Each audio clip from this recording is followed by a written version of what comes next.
पिछले 4 दिनों से भारत और पाकिस्तान के बीच जो युद्ध चल रहा था उसमें पाकिस्तान ने सरेंडर किया। आज उसने खुद सीज फायर का ऐलान किया।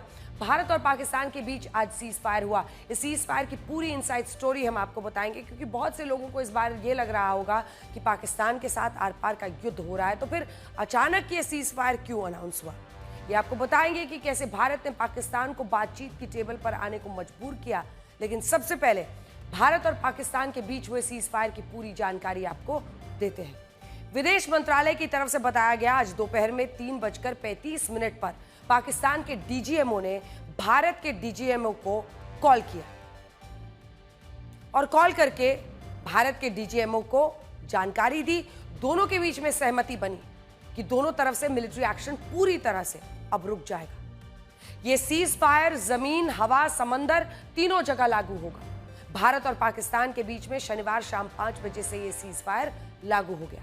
इसके बाद दोनों डीजीएमओ 12 मई को 12 बजे फिर से बात करेंगे।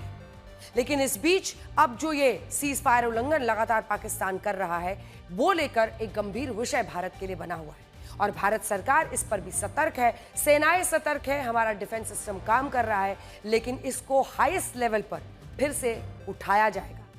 एक बार फिर से पूरी दुनिया के सामने पाकिस्तान एक्सपोज हुआ है। ये दुनिया देख रही है कि एक तरफ उनकी तरफ से उनकी सरकार आधिकारिक बयान जारी करती है सीज फायर का, और फिर रात के अंधेरे में आम नागरिकों को, रिहायशी इलाकों को, मिलिट्री जगहों को वो फिर से टारगेट कर रहे हैं। लेकिन देखिए, आखिर इस सीज फायर का मतलब क्या? इसका मतलब ये हुआ कि अब एलओसी, इंटरनेशनल बॉर्डर और वेस्टर्न बॉर्डर के राज्यों में जो पूरा जो वेस्टर्न बॉर्डर है हमारा, जो पाकिस्तान की तरफ से हवाई हमले हो रहे थे, फिर भारत जवाब दे रहा था, वो अब रुक जाएंगे। लेकिन देखिए, उसने सीज फायर तोड़ दिया है। भारत चाहता था, वो इस ऑपरेशन से भारत ने हासिल कर लिया है। आपको बताते हैं आखिर क्यों पलटा है पाकिस्तान इस तरह से। पाकिस्तान के आतंकियों ने 22 अप्रैल को पहलगाम में हमला किया, जिसमें 26 लोगों की निर्मम हत्या की।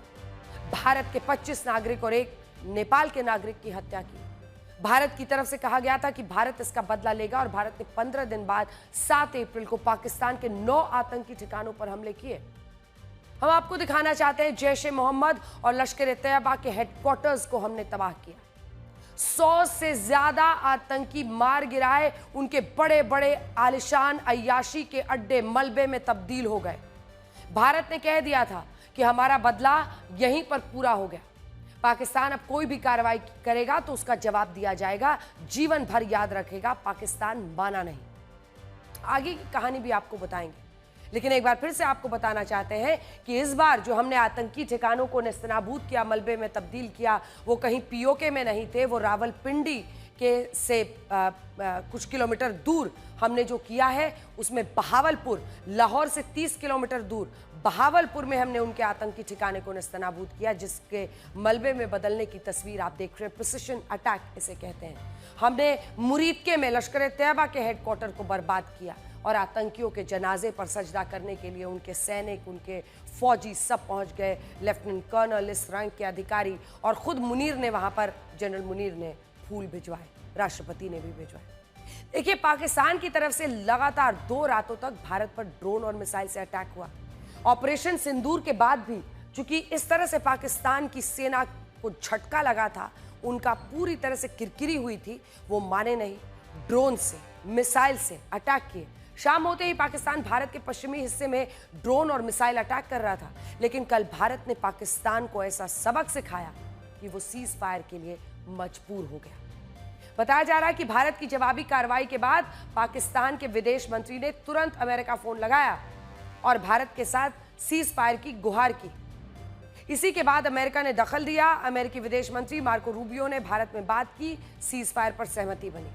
यही नहीं, आपको यह भी बता दें कि पाकिस्तान का एनएसए लगातार कोशिश कर रहे थे कि वो एनएसए अजित डोभाल से बातचीत करे, लेकिन उन्होंने नहीं किया। फिर जाकर अमेरिका के सामने रोए।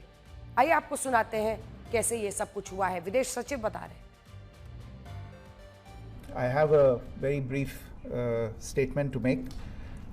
Following that, as you know, there will be a briefing by my colleagues from the military.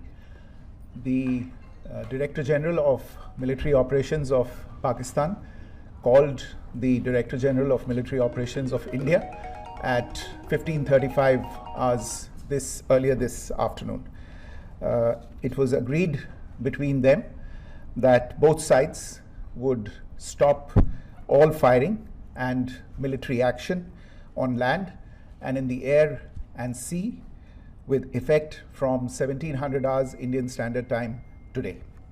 Instructions have been given on both sides to give effect to this understanding. The Directors General of Military Operations will talk again on the 12th of May at 1200 hours. Thank you. आगे की खबर पर बढ़ेंगे, लेकिन एक बार फिर से आपको बता दें कि अभी रात के लगभग 9:30 बजे हैं।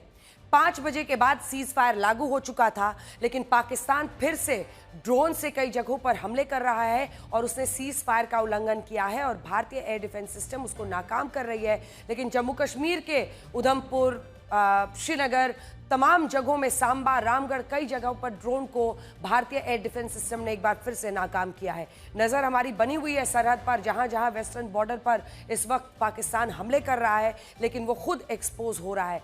सवाल ये भी है, जैसा हमने पहले उठाया, कि क्या शहबाज शरीफ, यानी जो प्रधानमंत्री है शहबाज शरीफ, और आसिम मुनीर के बीच, जो आर्मी जनरल है, उनके बीच एक जंग छिड़ गई है, इस बात को लेकर आपस में ही भिड़ गई है, जिसकी वजह से मुनीर ये सब कुछ कर रहा है। अब देखिए, भारत ने सीज फायर अनाउंसमेंट से पहले ही अमेरिकी राष्ट्रपति डोनाल्ड ट्रंप ने आज सोशल मीडिया पर यह जानकारी दे दी थी कि भारत और पाकिस्तान सीज फायर के लिए तैयार हो गए हैं। ट्रंप की तरफ से कहा गया कि अमेरिका की तरफ से लंबी रात तक मध्यस्थता की बात करने के बाद भारत और पाकिस्तान पूरी तरह से तुरंत सीज फायर करने को तैयार है। दोनों देशों को अपने सामान्य ज्ञान और ग्रेट इंटेलिजेंस के लिए बहुत बधाई। एक तरह से उधर डोनाल्ड ट्रंप क्रेडिट लेते हुए और उसके लिए इच्छुक नजर आए। ये वही अमेरिका है जो 2 दिन पहले ये कह रहा था कि हमारा इनसे क्या लेना देना, this is none of my business, ये तो सदियों से लड़ रहे हैं। आपको याद होगा कि अमेरिका के राष्ट्रपति कह रहे थे कि भारत और पाकिस्तान दोनों से लंबे समय से दोनों आपस में लड़ रहे हैं। फिर अचानक से ऐसा क्या हो गया कि अमेरिका दोनों देशों के बीच में मध्यस्थता कराने को तैयार हो गया? हकीकत यह है कि भारत ने अपनी शर्तों पर सीज फायर किया। भारत की तरफ से अमेरिका को यह बताया गया कि कैसे पाकिस्तान अपने एयर स्पेस में सिविल फ्लाइट्स चलाकर भारतीय सुरक्षा बलों को निशाना बना रहा है, जिसके बाद अमेरिका की तरफ से यह माना गया कि पाकिस्तान दुनिया के लिए खतरा बन चुका है। हकीकत यह है कि सीज फायर की गुहार पाकिस्तान की तरफ से लगाई गई, क्योंकि पाकिस्तान को भारत के साथ युद्ध से बहुत ज्यादा नुकसान हो रहा था। आज की सुबह पाकिस्तान भूल नहीं पाएगा। पाकिस्तान की तरफ से कहा गया कि वो अब और ज्यादा हमले नहीं करेगा। शायद आतंकी ठिकानों को जब हमने 7 तारीख को ऑपरेशन सिंदूर में मिटाया तो सीने का वो दर्द थोड़ा सा थम गया होगा, लेकिन आज जब उन्होंने हमारे सैन्य ठिकानों पर हमला किया और उसके बाद हमने उसे नाकाम किया, लेकिन उसके बाद हमने उनके सैन्य ठिकानों को तबाह किया, हमने उनके एयरबेसेस को तबाह किया, उसके बाद से ये दर्द थम नहीं रहा होगा। ये देखिए, अगर आप देखें तो ये भी कहा गया कि पाकिस्तान को कल IMF ने, इंटरनेशनल मॉनेटरी फंड ने से लोन मिली, इसी शर्त पर मिला कि वो सीज फायर करेगा। भारत ने पाकिस्तान के साथ अपनी शर्तों के साथ सीज फायर किया है। सीज फायर सिर्फ मिलिट्री एक्शन पर हुआ। भारत की तरफ से कहा गया कि वो अपने फैसले नहीं बदलेगा। अभी भी भारत सिंधु जल समझौते से बाहर नहीं होगा।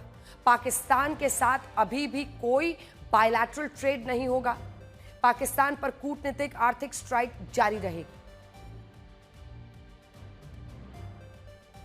As the Foreign Secretary had said, you're aware there's an understanding that has been reached to stop all military activities at sea, on the air and on the land. And the Indian Navy, Indian Army and the Indian Air Force have been instructed to adhere to this understanding. Since the tragic events at Pahalgam, you're aware that our responses have been measured and very responsible. Details of these have been shared with you over the past few days through our various press briefings. What has also happened is that there is a significant amount of misinformation that is being undertaken from the other side. And as a professional military organization, we thought it is also our duty to dispel those misinformation aspects, as also state the facts of the case as they stand.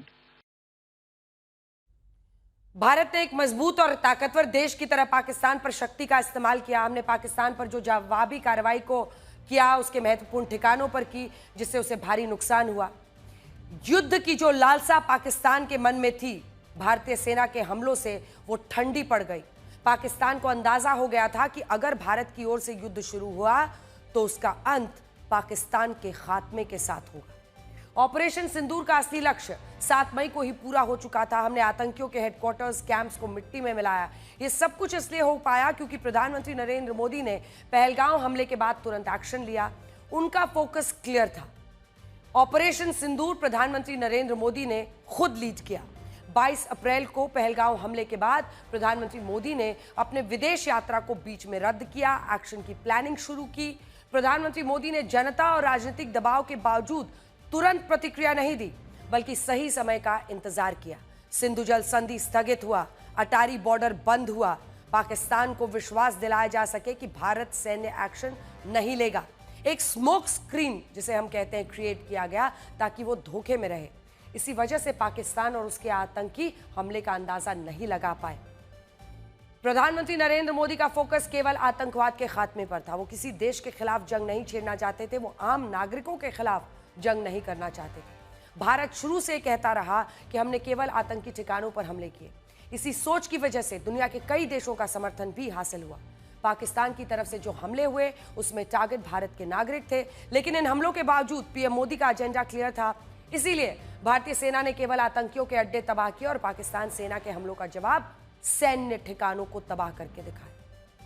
Pahalgam हमले के बाद भारत ने जो कदम उठाए वो अंतर्राष्ट्रीय नियमों और नैतिकता के स्तर पर सही माने गए। इसी वजह से पाकिस्तान पर जो भी एक्शन लिए गए उसे दुनिया भर के देशों का समर्थन मिला है। पाकिस्तान को भारत ने पूरी तरह से घेर कर सरेंडर के लिए मजबूर किया। भारत ने पाकिस्तान को पहले कूटनीतिक, राजनीतिक कदमों से हराया, फिर इसके बाद सैन्य तरीके से घुटनों पर लेकर आया।